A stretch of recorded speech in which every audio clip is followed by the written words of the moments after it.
The Charlotte Bobcats are the odds-on favorite to land the #1 overall pick in this year's NBA draft, but we've seen surprises before in the lottery, which takes place tomorrow night. ESPN college basketball insider Andy Katz joins us right now on SportsCenter. And Andy, what makes Anthony Davis the consensus #1 pick?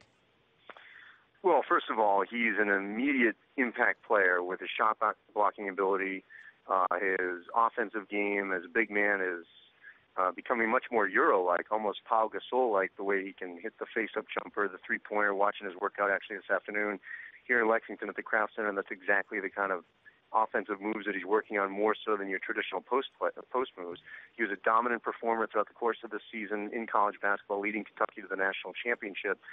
And you also have to look relative to this draft. It's a good draft, but he is the one player that can be a game changer, if you will, for whichever team drafts him, which immediately will be elevated. Even if it's Charlotte, as woeful as they were this past season, he immediately sort of raises their game to a certain degree because of what he brings to them inside and shot blocking, and certainly the difficulty in defending him on the perimeter with his length.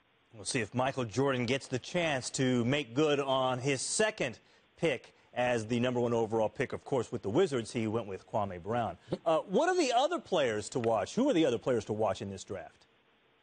Well, I'll tell you, a sleeper guy right now. Well, actually, let me get to that in a second. I'll tell you, the guys that are to watch, though, first are at the #2 slot, and that's Bradley Beal and Michael Kidd-Gilchrist from Kentucky, Beal from Florida.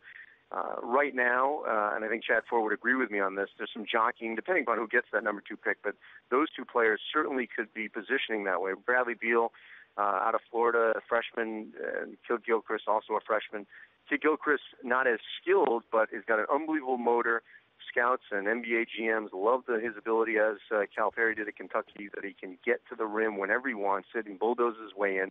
You know, can be sort of a hybrid player, a Tony Allen at time, a little Michael Petras, where he can give you a little bit of something and always will play hard for you. As for Bradley Beal, a little bit more of a traditional sort of 2-3, where he's got that NBA body ready to contribute right away.